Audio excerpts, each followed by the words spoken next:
In the modern world, few concepts have been so widely misunderstood and misused as the idea of karma.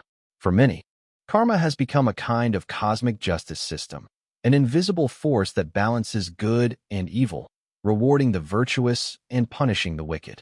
In popular culture, karma is invoked casually. He got what he deserved, karma, or do good, and karma will bring it back to you. It has been anthropomorphized, treated almost as a deity that watches over human actions with moral judgment. But this is not the Buddha's teaching. This is not the karma of early Buddhism. It is not the karma of the Pāli canon. The Buddha's vision of karma is far more profound and far more liberating. It is not about morality in the way we commonly think. It is not about reward and punishment. It is not about fate. And it certainly is not about an external force or being that hands out consequences. In fact, karma is not a thing at all. It is a process. Karma is intentional action. It is the energy of volition moving through time, shaped by conditions and shaping conditions in turn. And most crucially, the Buddha taught, no one creates karma for you. You do not inherit karma from your ancestors. You do not receive it from society. Others may influence, provoke, or tempt, but they cannot make karma for you.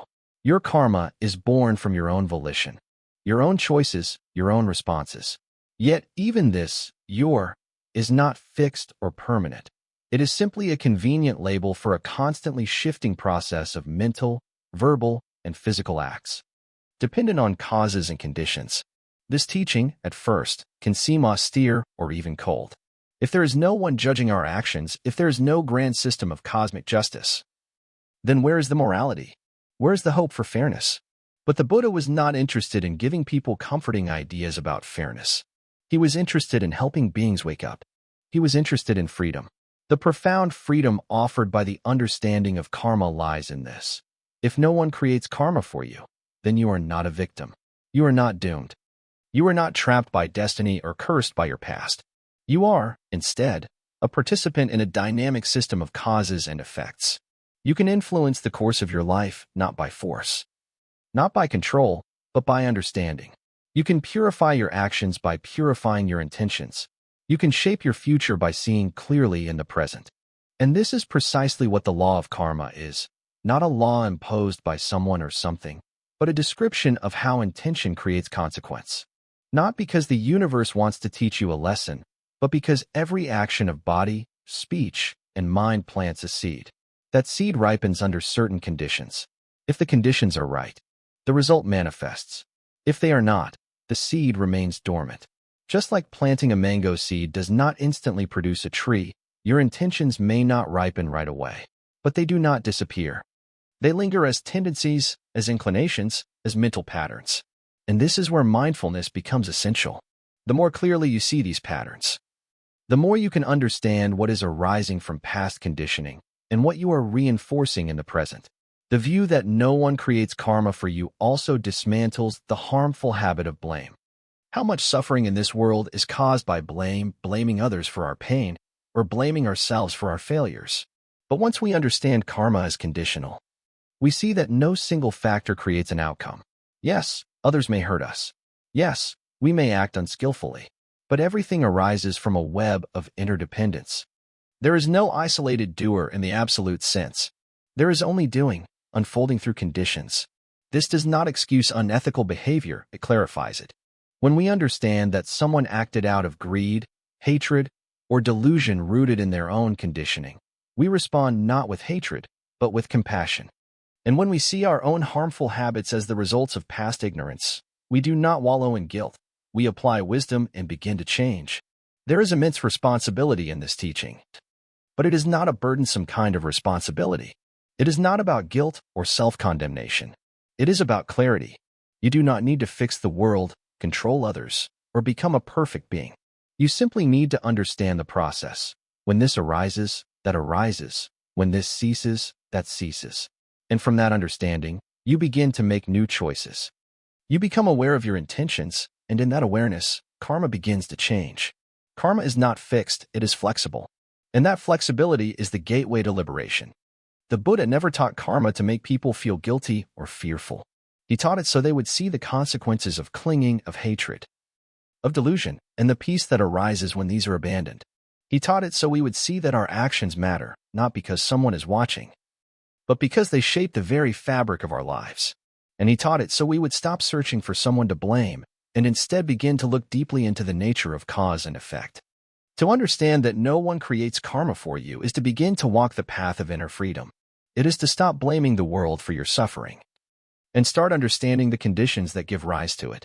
It is to stop looking for punishment and reward and instead see the simple yet profound truth of conditionality. The Dhamma is not a belief system.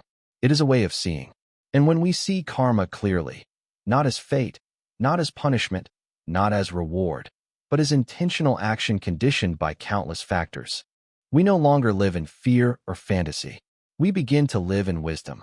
This is not a small shift. It is a revolution of the mind. And it begins with a simple but powerful realization. No one creates karma for you. Only conditional cause and effect operates. In the original teachings of the Buddha preserved in the Pāli canon, the word karma carries a meaning very different from what we often hear in modern contexts. Karma does not refer to mystical forces, divine intervention, or metaphysical balances. It does not imply that everything that happens in your life is due to past moral choices in some previous life. Nor does it serve as a justification for suffering, as if people deserve pain simply because they are paying off a karmic debt. The Buddha was precise in his use of the term. He defined karma very clearly. It is volition, monks, that I call karma. For having willed, one acts by body, by speech, by mind. This sentence is revolutionary in its simplicity. Karma is intention, not the physical action itself, not the result, not the social consequences, but the mental impulse that arises before action, the movement of the mind that precedes doing. When you speak a word, perform a deed, or even think a thought, there is a seed of volition that gives birth to it. That volition is karma. Everything else, the effects, the outcomes, the experiences, is vipaka, the result or fruition of that karma, conditioned further by countless other factors. And this distinction matters, because it shifts the focus away from deterministic thinking and toward the immediacy of intention. What this also means is that karma is not fate. It is not some invisible account where points are added or deducted. It is not stored in some soul that transmigrates across lifetimes, accumulating credit or debt. In fact, the Buddha rejected the idea of a permanent self that could own karma. Instead, he described life as a process of conditions arising and passing, where mental formations, saṃsāra, shape our experience moment by moment. Karma, as intention, is one of those formative processes. It arises in the flow of consciousness, and like a ripple in a pond, it radiates outward, influencing the mental and physical conditions that follow. To understand karma in this way is to see it as embedded in the present, not locked in the past. Yes, our past intentions have shaped our present tendencies, but we are not bound by them.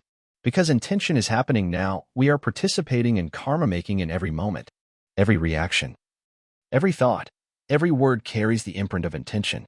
And this is where mindfulness becomes the gatekeeper. Without mindfulness, we operate habitually, repeating old patterns of craving, aversion, and delusion. But with mindfulness, we pause. We notice. We see the intention arise, and we have the power to choose, either to follow the habitual groove or to shift into a more wholesome direction. This understanding also explains why karma is not just about ethics, but about awareness. It is not simply a matter of doing good to get good results, or avoiding bad to prevent suffering. The ethical dimension is certainly there, but it is not transactional. The Buddha did not teach ethics as a social or religious obligation. He taught it as part of the causal structure of suffering and liberation. Unwholesome intentions, based on greed, hatred, and delusion lead to suffering not because they are morally bad in some cosmic sense, but because they generate mental turbulence, perpetuate ignorance, and entangle us deeper into saṃsāra, the endless cycle of becoming. Wholesome intentions, rooted in generosity, compassion, and wisdom, lead toward peace, clarity, and release. But this movement is not guaranteed. Intention must be accompanied by wisdom. A well-meaning action based on misunderstanding can still have unwholesome results. That is why, in the Buddha's teaching, karma is not just about what we do, but about how we know what we are doing. It's not enough to try to be good. We must see clearly. We must understand the patterns of the mind. We must awaken to the web of causes and effects that shape our choices. And here, we find a crucial implication. Because karma is intention, no external force determines your destiny. No God, no devil, no person outside yourself can define the trajectory of your life. Even your past karma, though influential, is not absolute.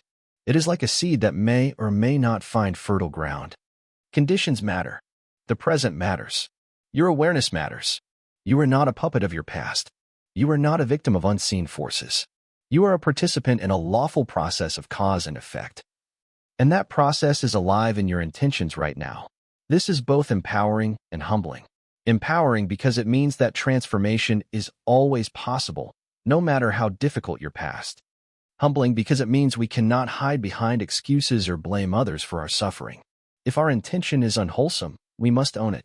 If our behavior causes harm, it is not fate, it is our responsibility. But again, this responsibility is not a weight to carry. It is a doorway to freedom. For in the very moment we recognize an unwholesome intention, we can choose differently. We can step out of the old cycle. We can create karma that leads toward peace. It is also essential to realize that karma does not function in isolation. It operates within a vast network of conditionality. Intention may be the root of karma, but its fruition depends on many other factors: environment, timing, relationships, mental clarity, even biological conditions. That is why outcomes are not always predictable. A good deed may not bring immediate rewards. A harmful action may not bear fruit right away. But none of this negates the principle. It simply reflects the complexity of life. Karma is not a simplistic formula. It is part of a dynamic, multi-layered reality that requires deep attention and subtle understanding. In early Buddhism, karma is not an abstract theory. It is a tool for awakening. When the Buddha spoke of karma, he was not trying to explain the universe. He was showing people how to break free from suffering.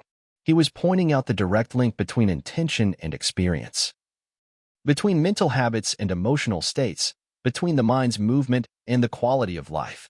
By observing our intentions, we see the forces that bind us and the openings that release us. Ultimately, to understand karma is to see that your liberation is not in someone else's hands. It is not granted by a savior, earned through rituals, or delayed by cosmic bureaucracy. It is here, in your own mind, in your own choices, in your own intentions. Each moment of awareness is a moment of freedom. Each unwholesome impulse that passes without reaction is a moment of release. Each kind word, each generous act, each moment of clarity is karma that leads not just to better circumstances, but to a lighter, more awakened mind. In the early Buddhist vision, karma is not a prison. It is a path. And every step is determined not by fate, but by how we walk, with mindfulness, with care, with wisdom. To truly grasp karma in the way the Buddha intended, we must place it within the broader framework of conditionality, known in Pāli as paikāsamupta, dependent origination. This teaching is at the very heart of the Dhamma, and it reveals a radical vision of existence, that nothing arises independently, nothing stands alone, and nothing remains unchanged. All things, without exception, come into being due to conditions. When those conditions are present, something arises. When the conditions cease, that thing ceases. There is no need for a creator, a soul, or a controller. There is only a flow, a causal unfolding of events in accordance with natural law. The famous formula begins with a simple, profound statement.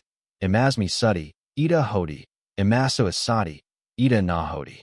When this is, that is. With the arising of this, that arises. When this is not, that is not. With the cessation of this, that ceases. This is not poetry or abstraction. It is a precise description of how phenomena operate. It applies to the mind, to suffering, to the body, to relationships, to karma itself. The arising of pain, of thought, of rebirth, of joy, all are processes conditioned by prior causes. Nothing happens without roots. Nothing endures without support. This understanding sweeps away the illusion of a permanent self who commands and controls. It also dismantles the belief in randomness, the notion that events simply happen by chance or fate. Between those two extremes, eternalism and nihilism, the Buddha revealed a middle way, causality. And it is within this causal chain that karma functions. Karma is not some separate force sitting above this law. It is woven directly into it. Intentional action is one kind of condition that shapes future experience, but it is not the only one. Physical conditions, environmental factors, biological makeup, the influence of others, all of these are conditions too. Karma is just one thread in the tapestry of causation, but it is a powerful one, because it springs from the mind and affects the mind in return. This is where the chain of dependent origination becomes most illuminating. The Buddha described a sequence of 12 interdependent links, beginning with ignorance and culminating in suffering. It begins not with sin or with evil, but with not knowing, the basic delusion about the nature of reality.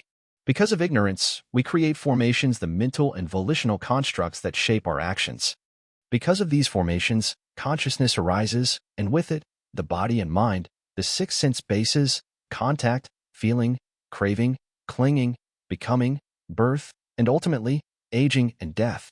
But this sequence is not metaphysical speculation. It is not meant to be memorized as doctrine. It is meant to be seen directly. When you are mindful, you can observe how ignorance gives rise to craving in your own experience. You can see how contact with a sense object leads to feeling, and how feeling, if unexamined, leads to craving. You can see how craving turns into grasping, and how that grasping conditions your identity, your reactivity, your suffering. And you can also see that when mindfulness is present, when wisdom interrupts the chain, these links do not continue. The cycle is broken. Craving does not arise. Clinging dissolves. Becoming is weakened, and suffering in that moment does not take root. So the law of conditionality is not just about understanding how things arise. It is about understanding how they can cease. This is the liberating insight of the Dhamma. If all things arise due to conditions, then by changing the conditions, we change the result. And if suffering is not an essential part of existence, but a conditioned one, then suffering too can end. There is no need to destroy the world or conquer the mind. One only needs to see the conditions clearly and stop feeding the ones that give rise to pain. Karma, seen through this lens, becomes less about moral bookkeeping and more about energetic flow. When you act with greed, it strengthens the conditions for future greed. When you act with hatred, it reinforces the habit of aversion. These actions leave imprints not in a soul, but in the mind's tendencies. Like grooves worn into a path by repeated walking, they become easier to fall into. But with mindfulness and understanding, new grooves can be created. Acts of kindness weaken selfishness. Moments of restraint weaken impulsivity. Insight weakens delusion. And this is where the practice becomes transformative. No longer do we ask, why is this happening to me? Instead, we ask, what are the conditions giving rise to this? No longer do we think in terms of blame toward ourselves or others, but in terms of causality. This removes guilt without removing responsibility. It replaces judgment with curiosity. It allows compassion to arise naturally, because we see that everyone is caught in a web of conditions, doing what they do not because they are evil, but because they are ignorant, because certain causes are present and certain understanding is absent. There is great humility in this view, but also great freedom. If we are not the fixed owners of karma, then we are not condemned by it. We are not frozen by our past. We are malleable, flexible, responsive. We are not bound to repeat what has been done. We can interrupt the flow. We can choose a different response. And though this choice may not be total, since we are also conditioned beings, it is enough. It is enough to begin changing direction. It is enough to break the cycle. One moment of clarity, one breath of awareness, one decision not to follow an old impulse. These can open a doorway through which freedom begins to shine. The teaching of dependent origination also helps us understand rebirth, not as the transmigration of a soul, but as the continuation of patterns. Just as one moment of mind conditions the next, one life gives rise to the conditions for another. Not because there is a being who moves between lifetimes, but because the momentum of karma, unawakened, continues. The process flows forward, as long as craving fuels it. But when craving ceases, the fire goes out. The process comes to a halt. This is Nibbāna, not a place, not a reward, but the cessation of conditions that lead to suffering. So when we say that no one creates karma for you, we are also saying that karma does not stand outside the causal matrix. It is fully embedded within Paikasamupta. It does not originate from a willful self, nor does it lead to a fixed identity. It is conditioned by ignorance, and it can be purified by wisdom. It is perpetuated by craving, and it can be stopped by insight. This is not a mystical truth. It is an observable one. It can be tested directly. And when it is, it becomes not just knowledge, but liberation. To live with this understanding is to stop resisting the flow of life. It is to stop assigning blame and start seeing causes. It is to stop asking for fairness from the universe, and instead start planting the seeds of peace in our own hearts. And it is to realize, perhaps for the first time, that we do not need to be punished to grow. We simply need to understand. Among the many misconceptions surrounding karma, perhaps none is more deeply entrenched and more damaging than the idea of karmic debt.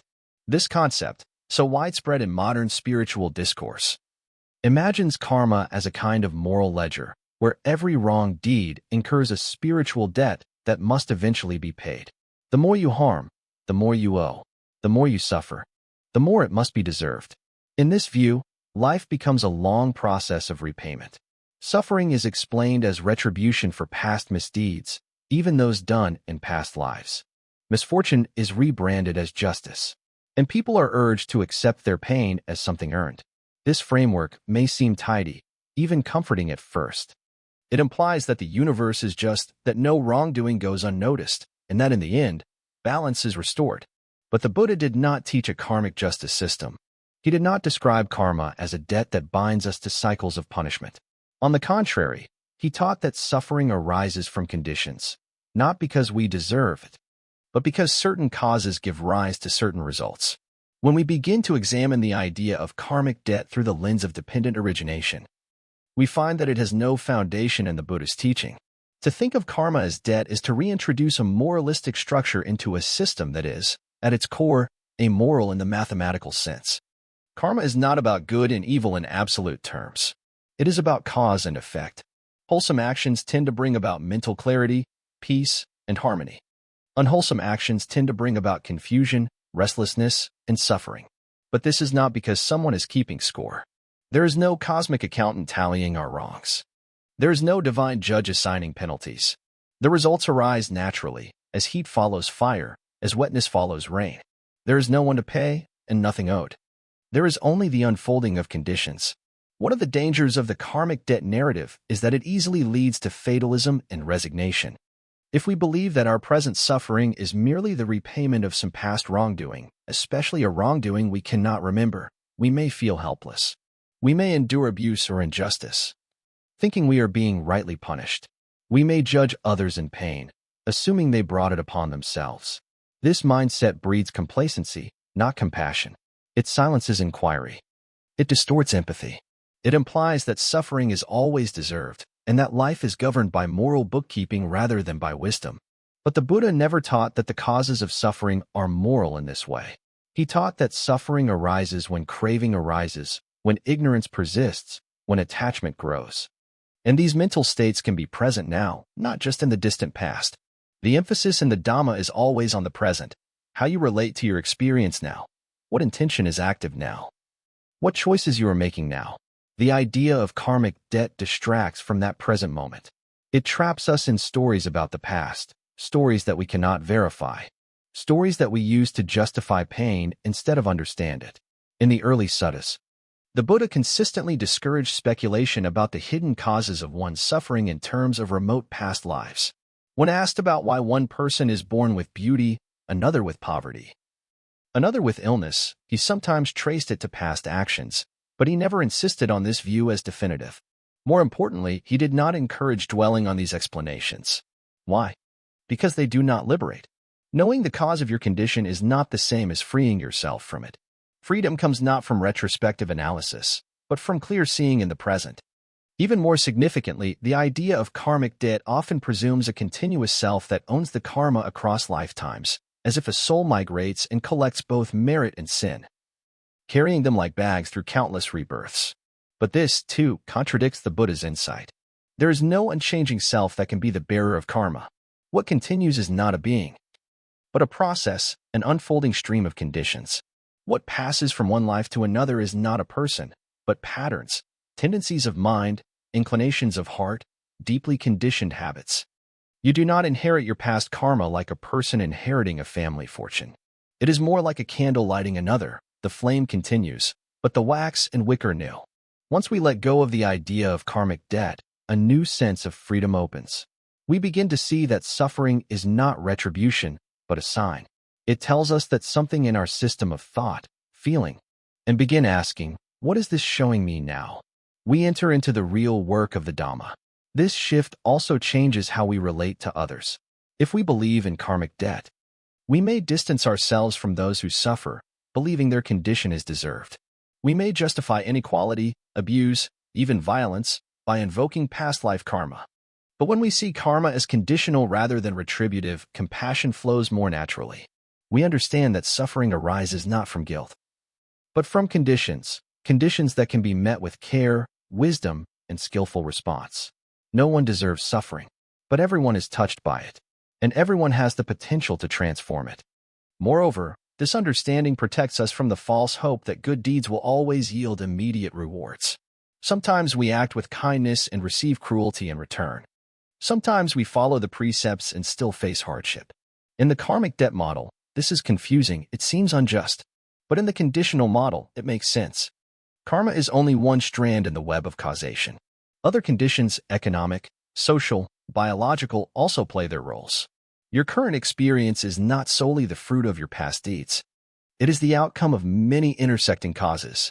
And this is why the Buddha taught patience, perseverance, and the long view. To live free of the karmic debt myth is to reclaim the present moment.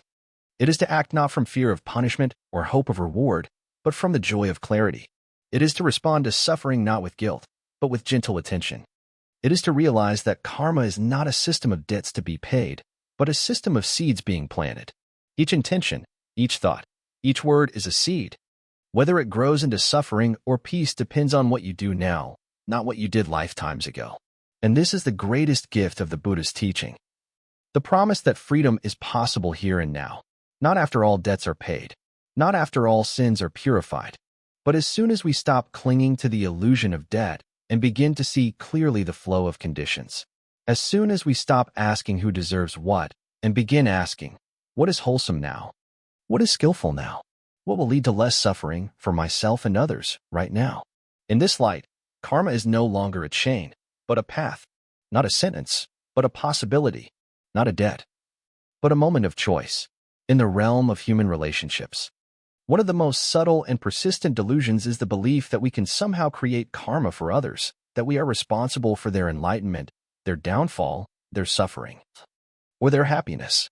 We often carry this burden unknowingly, parents fearing they have cursed their children's future, teachers feeling guilty when students go astray, lovers, friends, leaders, all thinking they hold sway over the inner destiny of another.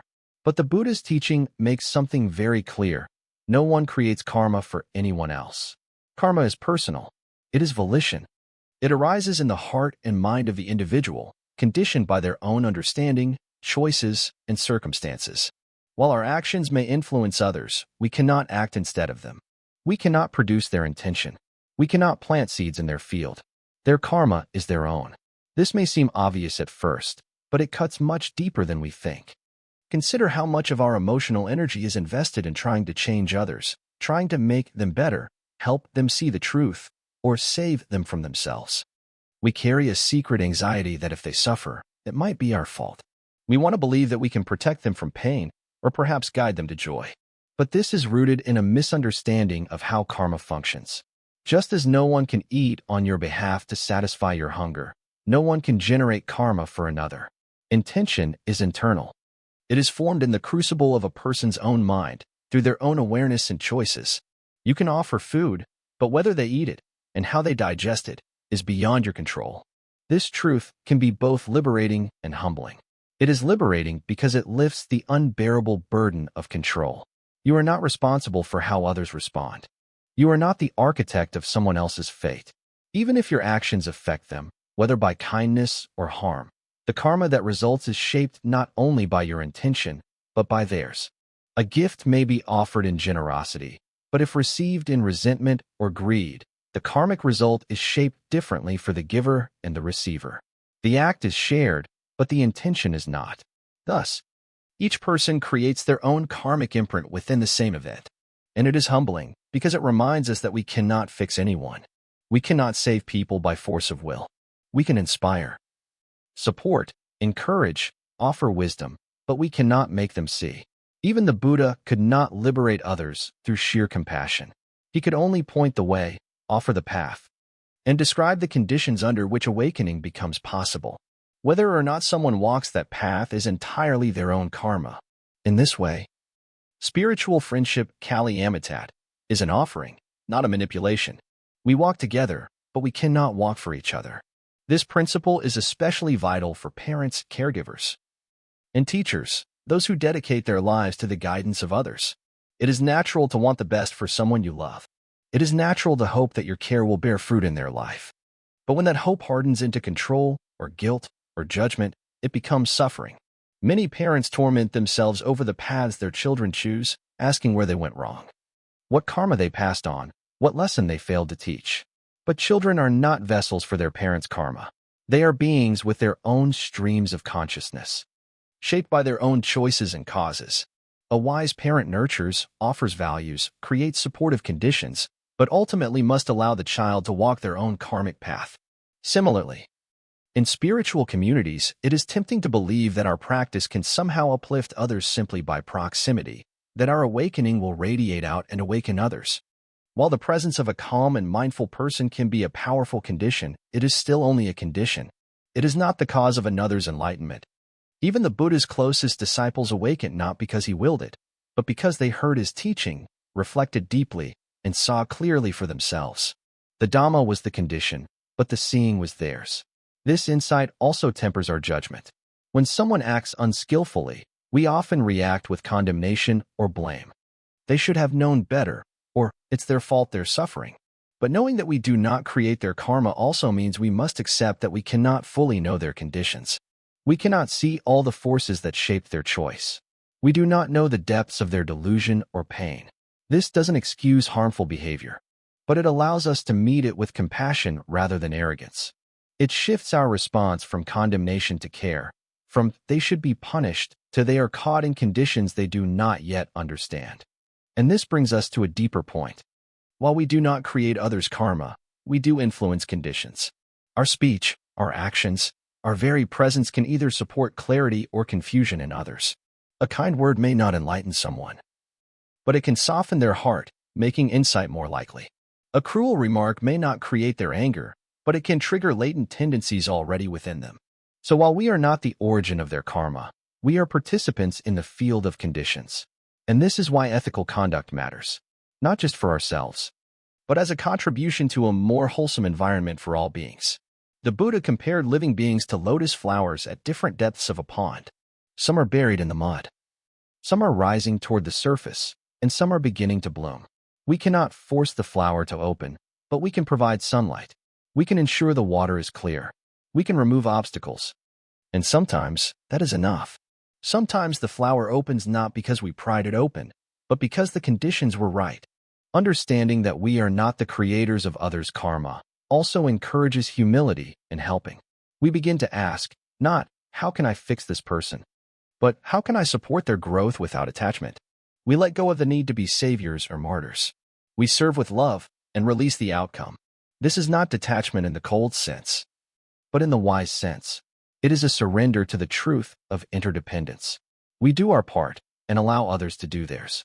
And so we come to the heart of this teaching.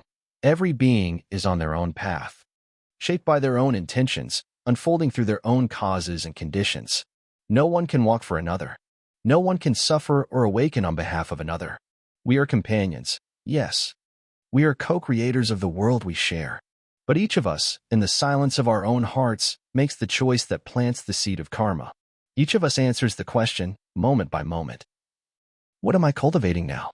To realize this is to become lighter. The burden of others' destiny falls away. The chains of guilt, control, and fear dissolve. And what remains is love, not the love that grasps or owns, but the love that understands. The love that offers, without clinging. The love that sees and lets be. The insight that karma is individually generated, that no one can create karma for you, and you cannot create it for others, might at first glance seem to support a kind of spiritual individualism. It might suggest that each person is an isolated stream of consciousness, floating alone in a vast universe, solely responsible for their own suffering and awakening. This interpretation, though, would be a profound misreading of the Dhamma, because while karma arises from individual intention, it unfolds within a field of mutual influence. The Buddha's teaching never isolates individuals from the world around them. Instead, it reveals a profound interdependence, one where every thought, word, and deed not only shapes your mind, but subtly affects the minds and hearts of those around you. In this sense, karma is not individualism, it is embedded in relationship. Even though the volition behind an action arises within you, it does not arise in a vacuum. It is conditioned by countless interactions, your family, your culture, your environment, your conversations, your habits, your inner narratives. And when that intention becomes action, its ripples spread far beyond you. A harsh word spoken in anger may have originated in your own moment of ignorance, but it can leave lasting imprints in another person's mind. Likewise, a moment of genuine kindness may blossom in a stranger's life years later, far beyond your sight or memory. We do not generate karma for others, but our actions contribute to the complex web of causes and conditions that shape the world they live in. This is where the ethical dimension of karma truly reveals its depth. To practice right speech, right action, and right livelihood is not merely a strategy for self-purification, it is a sacred offering to the world. It is an act of stewardship, a way of shaping collective conditions in a wholesome direction. When we refrain from harming, when we choose compassion over cruelty, patience over aggression, generosity over selfishness, we are not only protecting our own minds from unwholesome patterns, we are also helping to reduce the conditions that might provoke suffering in others. In this way, our personal karma becomes a contribution to collective well-being. The Buddha often spoke of sila, moral conduct, as the foundation for mental clarity and meditative depth. But sila is not merely personal discipline. It is relational harmony. It is the way we live in a world where every action echoes. It recognizes that our behavior either supports or undermines the conditions for others to practice, to rest, to heal. When we live with integrity, we become a refuge not just for ourselves, but for anyone who crosses our path. We become a node of stability in a world often ruled by reaction and reactivity. This interdependence is not only outward, it also flows inward. Just as our actions shape others, so too are we shaped by the company we keep, the environment we inhabit, the voices we listen to. This is why the Buddha emphasized the importance of kalyamattat, spiritual friendship, as an essential condition for the path. We do not awaken alone, even though insight arises within. It is often nurtured by others. The words of a teacher, the quiet presence of a friend, the example of a noble person, these can plant seeds that grow into profound realization. Your karma is yours. Yes, but its flowering is watered by the world around you. Understanding karma in this relational light transforms how we view responsibility. It prevents us from falling into the cold detachment of "that's their karma, not mine," as if we owe nothing to the suffering of others. While it is true that each person must walk their own path, it is also true that we walk alongside one another. Your presence can either be an obstacle or a support. The question is not only, what karma am I creating, but also, what conditions am I offering to those around me? This shift has real-world implications. In a society that often champions individual achievement, personal success, and self-made identity, the Buddha's vision offers a counterbalance. It reminds us that none of us stands alone. Every moment of clarity we experience has been made possible by the sacrifices, kindness, and labor of countless beings. From the food we eat to the teachings we receive, from the language we speak to the roads we walk on, our lives are woven from the generosity and effort of others. Gratitude, then, is not a spiritual decoration. It is a natural response to seeing interdependence clearly. And from gratitude flows responsibility, not in the sense of duty imposed from outside, but in the natural urge to reciprocate. If we have received the fruits of others' goodness, how can we not wish to offer our own goodness in return? If we have been supported in our journey, how can we not support others in theirs? This is not karma as obligation, it is karma as resonance. Your goodness nourishes mine. My peace makes yours easier. And so, even though our karma is personal, it is never private. This understanding also protects us from the toxic extremes of spiritual pride and spiritual despair. If I believe that my success or wisdom is entirely my own doing, I fall into arrogance. I forget the conditions that allowed my insight to arise. I begin to look down on others who struggle. But if I remember that my path was paved by causes I did not control, teachers, teachings, health, safety, kindness, I bow in humility. I become more patient, more compassionate. On the other hand, if I believe that I alone am to blame for every struggle I face, I may fall into despair. I may see myself as broken, cursed, or karmically inferior. But if I see that many conditions are beyond my control, that past habits, systemic structures, ancestral trauma, and social influences all shape experience, then I begin to relate to my pain not with guilt, but with kindness. I begin to see that while I cannot change every condition, I can always change my relationship to them. I can plant different seeds now. I can begin again. And so, karma is not a doctrine of isolation. It is a teaching of responsibility within relationship. It calls us to wake up not only to the intentions that arise in our own mind, but also to the field in which those intentions play out. It invites us to live not just for personal gain, but for collective healing. It reminds us that awakening is not a solitary achievement. It is the flowering of countless conditions, offered by countless beings, known and unknown. To live with this understanding is to move through the world with both carefulness and care. Carefulness, because we know that every intention shapes our own mind. Care, because we know that every action ripples into the lives of others. We become mindful not only for our own peace, but for the peace of all beings. We refrain from harm not because we fear punishment, but because we see clearly that harm spreads like fire, and so does kindness. In the end, karma does not divide us, it connects us. It does not isolate us into spiritual silos. It reveals our shared vulnerability, our mutual dependency, our collective journey. And when we see this clearly, our hearts soften. Our sense of separation dissolves, and we begin to live not just wisely, but lovingly. At the heart of any serious contemplation of karma lies a deep philosophical tension, one that has occupied thinkers for centuries: the relationship between free will and determinism.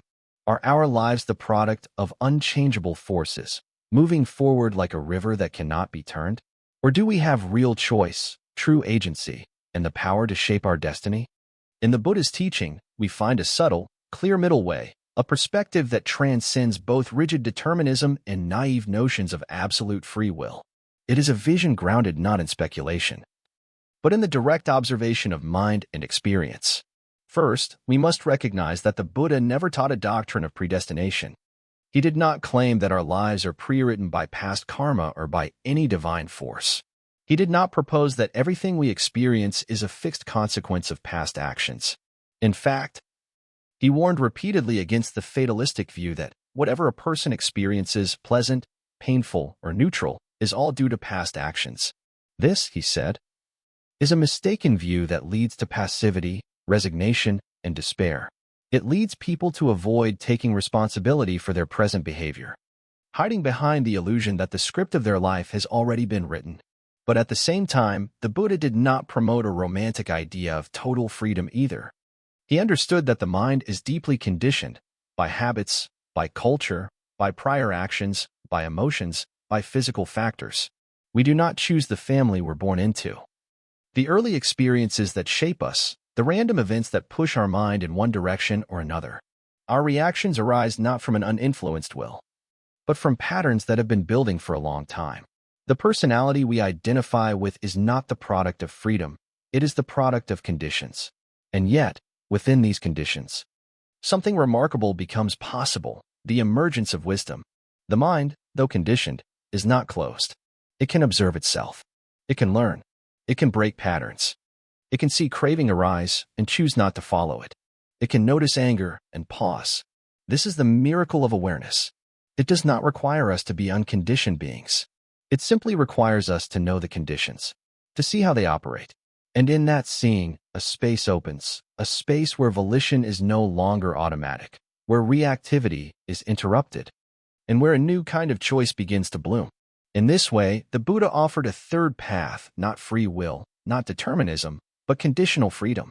Not a freedom that exists outside of causes, but a freedom that arises because we understand causes. Like a skilled sailor navigating the winds and currents of the ocean, we do not control the sea, but we can learn to sail. We cannot erase the karmic tendencies of the past, but we can meet them with clarity, patience, and skill. We can stop feeding them. We can stop reinforcing them. And when we do, new possibilities emerge. This is why the present moment is so central in the Dhamma. The past may have brought you to this place, but it does not own you. The future is shaped not by destiny, but by the intentions you generate now. In each breath, each thought, each response, there is a turning point. Even if the range of your choices is small, constrained by habit, fear, or circumstance, there is still a choice. There is still a moment where the wheel can shift. And over time, with practice, that moment grows stronger. The space between stimulus and reaction grows wider. And in that space, freedom lives. One of the most powerful examples of this teaching can be found in the story of Angulimala, a notorious murderer who, through meeting the Buddha, saw clearly the madness of his path and turned his life toward peace. If karma were deterministic, such transformation would be impossible. If we were forever bound by our past actions, redemption would be out of reach. But the Dhamma does not work like that. The moment Angulimala saw the truth, his karma shifted. The conditions changed. The stream turned. This is not magical thinking. It is the natural consequence of a mind touched by insight. And yet, this freedom is not license. It does not mean we can do whatever we like without consequence. On the contrary, it means that every choice matters. Because each intention plants a seed. Each act of mindfulness strengthens the conditions for awakening. Each lapse into greed or hatred reinforces the forces of delusion. Freedom, in the Buddha's teaching, is not the absence of consequence. It is the presence of wisdom. It is the ability to respond, not react, to see the inner landscape clearly and walk with care. In this light, karma becomes not a prison, but a path. Not a sentence handed down from a past life, but a process alive in this very moment. Yes, our minds are conditioned. Yes, our bodies are mortal. But within this human situation, there is something deeply hopeful, the power to know, to see what is arising, to feel the pull of craving and say, not this time, to take responsibility not by control, but by understanding. This is the kind of freedom the Buddha spoke of, not metaphysical, not philosophical, but deeply practical. A freedom woven into each breath, each step, each act of awareness. This view also dismantles the arrogance of merit-based spiritual hierarchies. Some people accumulate great merit through generous acts, disciplined practice, or meditative skill, but this does not make them better than others. It means they have conditioned their mind in ways that support peace. But the potential for awakening is present in all beings. A beggar may have more freedom in their next thought than a king. A person racked by guilt may, in a moment of deep honesty, step beyond the weight of their past. The door is always open. Because karma is not a sentence, it is a stream. And streams can be redirected, even when they have run in the same direction for lifetimes.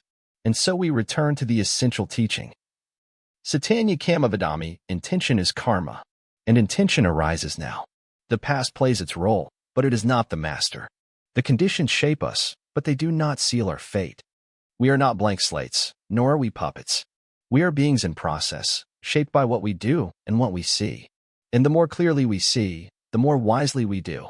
In the end, the Buddha did not ask us to believe in freedom or determinism. He asked us to look, to observe the mind, to notice how suffering arises and passes, to watch how habits repeat, and how they can be interrupted.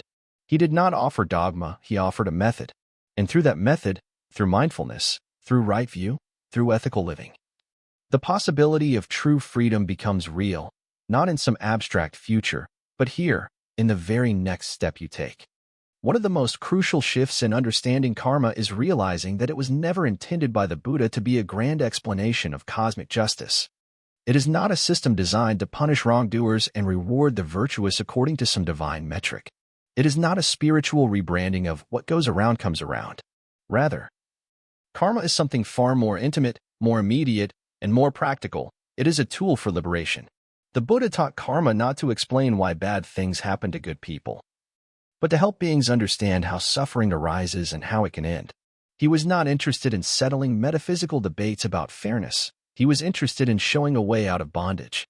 If we look carefully at the Pāli canon, we find that whenever the Buddha was asked speculative questions about the beginning of the universe, the ultimate fairness of karmic consequences, or the exact mechanics of rebirth, he often remained silent. Not because he did not know, but because he saw that such questions do not lead to liberation. They distract the mind. They lead to argument, pride, despair, or intellectual vanity. And so, instead of spinning philosophical theories, he pointed directly to experience. What are you doing with your body, speech, and mind right now? What intentions are you feeding? What habits are you reinforcing? Are you moving towards suffering or away from it? Karma, then, is not a cosmic reward system. It is a mirror. It shows us the consequences of our volition. When we act out of greed, hatred, or delusion, we experience contraction, confusion, and pain, not because the universe is punishing us, but because that's what these qualities naturally produce. And when we act from generosity, kindness, and wisdom, we experience spaciousness, connection, and peace, not because we've earned divine favor, but because that's what these mind states inherently generate. The process is self-validating. You don't need belief. You need attention. But when karma is misunderstood as a theory of justice, several distortions arise. We begin to see suffering as deserved, assuming that the poor, the sick, the oppressed must be experiencing the consequences of their past misdeeds. We start to moralize misfortune, turning it into proof of failure. And worse, we turn spiritual practice into a kind of transactional economy. Do good deeds to earn good results, accumulate merit like spiritual currency, secure a better rebirth, and maybe avoid the hell realms. This mindset may appear to encourage good behavior, but it's based on fear and self-interest, not wisdom. It reinforces the very habits the Buddha sought to uproot: craving for results, clinging to outcomes, and subtle ego building through spiritual pride. You may become good, but not free. You may be reborn in heavenly realms, but the cycle of birth and death continues. The Buddha's aim was not to teach people how to win at saṃsāra. His aim was to show how to step out of it entirely. This is why he framed karma within the broader context of paikāsamupta, dependent origination. In that framework, karma is part of the machinery that perpetuates suffering, not an instrument of divine balance. Volitional actions condition the mind, which continues to generate consciousness, name and form, craving, clinging, becoming, and rebirth. The wheel keeps spinning not because of justice, but because of ignorance. The cycle is not sustained by fairness, but by unawareness of how the cycle itself works. So the purpose of understanding karma is not to predict outcomes, but to observe patterns. It's not about figuring out who deserves what, but about recognizing which intentions lead to bondage and which lead to release. It is diagnostic, not judicial. A doctor doesn't ask if you deserve your illness. He asks what causes it and how it can be treated. The Buddha was like this, a physician of the heart. Karma was one of his diagnostic tools, not a moral gavel. Once this is understood, a profound clarity arises. You stop asking, "Why did this happen to me?" and start asking, "What is being revealed to me?" You stop thinking in terms of blame, whether of yourself or others, and begin to inquire into causality. This is not to deny pain or injustice. It is to move beyond moral reactivity into skillful response. When you see suffering not as punishment but as a signal, your heart opens. You respond with compassion, not condemnation. This clarity also reshapes how you engage in the world. You may still act to correct injustice, but you do so not because others deserve help, but because it's a wholesome response. You give not to gain merit, but because generosity is beautiful. You refrain from harm not out of fear of karmic retribution, but because you've tasted the peace that comes from restraint. Ethics becomes an art form, not a bargain. And that art leads to liberation, not because it satisfies a cosmic judge, but because it purifies the mind. The Buddha offered this teaching to empower, not to control. He did not hand down a fixed list of karmic laws that bind people to suffering forever. He said clearly, whatever is conditioned can be ended.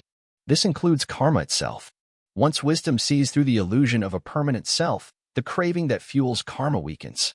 The wheel of becoming slows. And when craving ceases entirely, the process stops. Not with a reward, not with a punishment, but with peace, with freedom, with Nibbāna. So if you are suffering now, do not ask what you did to deserve it. Ask what is being clung to, what is being misunderstood. If you are happy now, do not assume you are morally superior. Ask whether that happiness is stable, whether it deepens insight or distracts from it. And in every moment, ask, what intention is arising? What is it conditioning? What can I learn from this? This is the liberating power of karma, not as fate, but as feedback, not as sentence, but as signal. It points the way, but does not bind. It teaches, but does not judge. And in that spirit, the Buddha's great compassion shines through. He did not teach karma to explain the world. He taught it to help us be free of the world, not by escaping it, but by understanding how we construct it, moment by moment, through our own volition. In the end, karma is not about justice. It is about awakening. And that is something more precious, more urgent, and more powerful than fairness could ever be. To speak of karma ending may sound paradoxical, even blasphemous to those who believe karma to be an eternal principle. In many spiritual circles, karma is imagined as a permanent law, an engine that drives the cycles of birth and death forever, a force no one can ever escape. But in the Buddha's teaching, karma is not eternal. It is conditional, impermanent, and ultimately subject to cessation. Just like any phenomenon arising from causes, it can also come to an end when its supporting conditions are dismantled. The profound promise of the Dhamma is precisely this, that karma itself, the volitional force propelling rebirth and suffering, can cease. This is the meaning of liberation. The key lies in understanding the Buddha's unique insight. Karma is rooted in saṃsāra, volition. As long as intention continues to generate craving, clinging, and becoming, the cycle of saṃsāra continues. Action follows action. Habits reinforce habits. One mental impulse gives rise to another, forming the endless chain of becoming. But when intention itself is purified through wisdom, when craving is understood and uprooted, and ignorance is replaced with clear seeing, volitional action no longer generates the seeds of future birth. Action may still occur, but it is no longer karmically active. It does not bind. It does not plant. It does not perpetuate. In this way, the arahant, the fully liberated one, still moves, speaks, and thinks. But these actions are like footprints on water. They leave no trace. The mind is no longer constructing identity.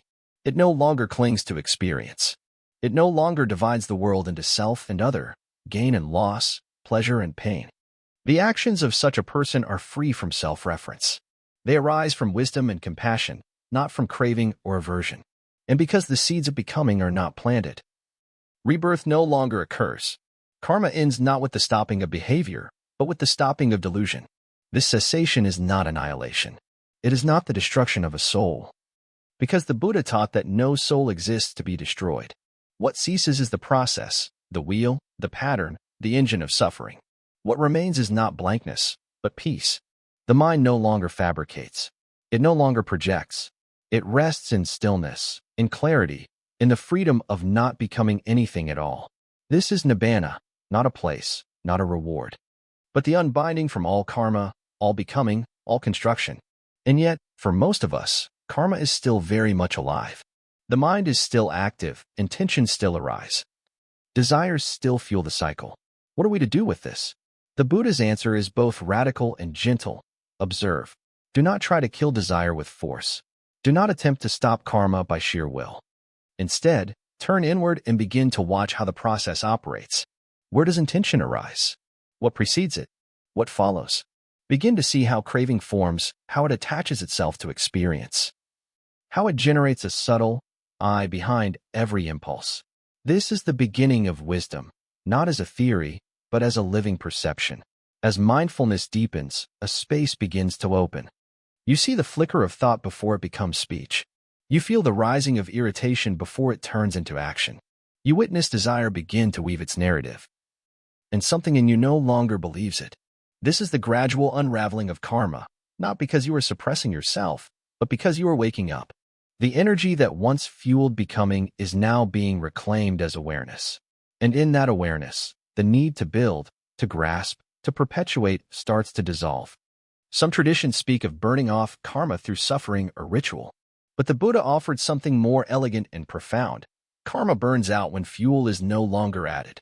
When you stop reacting, when you stop identifying, when you stop constructing self and other, karma has nothing left to cling to.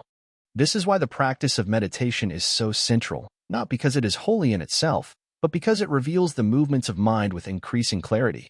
It shows you how karma is made. And once you see that, you can stop making it.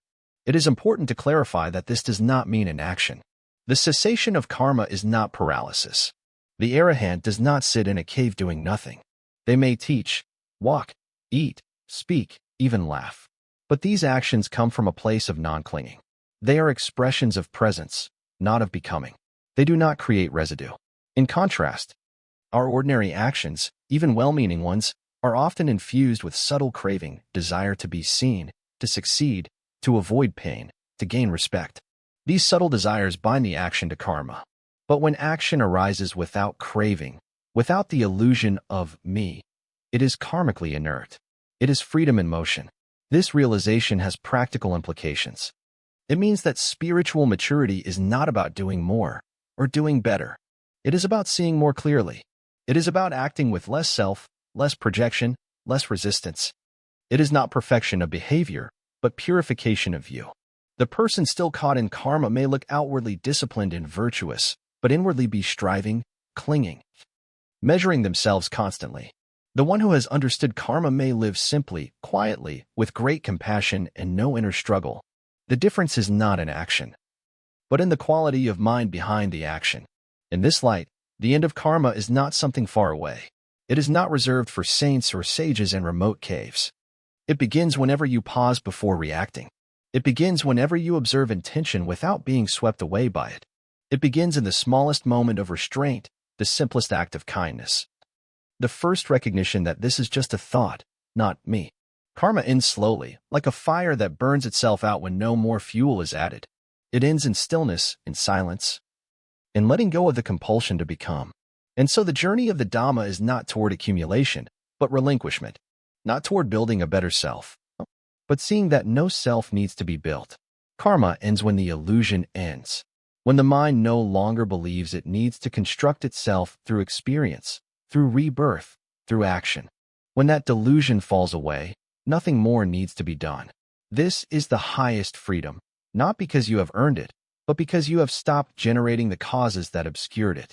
This is the Buddha's final offering, that karma can end, that you can act without residue, that you can live without constructing. That peace is not something achieved, but something uncovered, when the machinery of becoming finally comes to rest.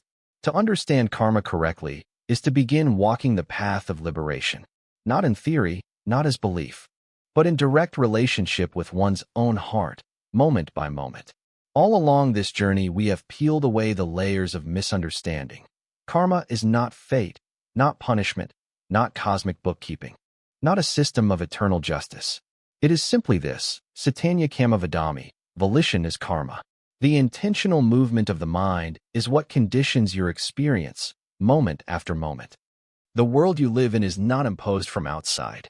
It is shaped by what you habitually think, feel, say, and do. And that shaping process can be known, transformed, and eventually brought to cessation. The power of this insight is enormous. It returns responsibility to where it belongs, not in the hands of gods or destiny, but within our own awareness. And yet it does not isolate us into cold individualism. Instead, it connects us deeply with the reality of interdependence. Every thought you entertain not only affects your mind, but subtly affects the world you inhabit. Every intention is like a ripple across the surface of being. When that ripple is filled with clinging, the wave spreads suffering. When it is imbued with compassion and wisdom, it becomes a force of peace, not just for you, but for all beings touched by your presence. But more importantly, this insight into karma gives us practical direction. It shows us where to look, not at distant cosmic mechanics, but at our present experience.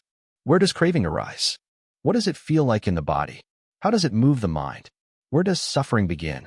And how might we respond differently, not out of suppression or avoidance, but out of clarity? This is what it means to use karma as a tool for liberation. We don't need to know our past lives. We don't need to decode every outcome. We need only to watch how suffering unfolds here, now, and how it can be prevented through wise response. The Buddha was not a moralist. He was a physician. He saw that beings suffer, not because they are bad, but because they do not see clearly. They are trapped in cycles they do not understand, reacting, clinging, becoming over and over again. Karma, in this context, is not a threat. It is a diagnosis. It is a guidepost. It says, look here. This is how the mind creates its own prison. And here, also, is the key. Not outside. not in some grand judgment, but in the small moment when you can pause, observe, and choose differently. To practice in this way is to live with care. Not fear, but care. Every act of restraint is not a repression, but a liberation. Every mindful breath weakens the power of reactivity. Every wholesome intention plants a seed of peace. Slowly, the compulsions of the mind lose their grip. Slowly, the wheel of karma begins to slow. You begin to act, not out of habit or identity, but out of clarity and compassion. You begin to live, not to become something, but to meet each moment with presence. This does not mean you become passive. On the contrary, it makes you more alive. When you stop living through craving, you begin to taste the freshness of experience. When you no longer act to gain, defend, or impress, your actions become sincere. When you let go of the need to accumulate merit or secure favorable rebirths, your goodness becomes free of self. This is not morality for reward, it is freedom in form. It is a mind no longer tangled in its own projections. And ultimately, the culmination of this path is the ending of karma itself, not by suppressing action, but by ending the illusion of a self who acts. When this illusion falls away, intention still moves, but it moves in silence. Like a breeze through an open field, it leaves no trace. This is the arahant's peace, not that nothing happens, but that nothing is fabricated. Not that life stops, but that the chain of becoming has been broken. This is the true meaning of Nibbāna. The end of karma, the end of suffering, the end of the need to become. So let us return, in closing, to the essential invitation of the Buddha. Do not believe, do not speculate. Do not cling to views. Look, observe, pay attention to what the mind is doing. See how it builds, reacts, identifies. See how that process creates tension. And then, see what happens when you let it go. This is the path, not built on dogma, but on direct seeing. Karma is not a cage, but a teacher. When understood rightly, it leads not to fear, but to freedom. And this freedom is not abstract. It begins here with this thought, this word, this deed. Right now, you are creating the conditions for suffering or peace. Right now, you are standing at the edge of a moment that can turn in any direction. Right now, you can stop, you can breathe, you can see. And in that seeing, a new kind of action arises not based on becoming, but on understanding.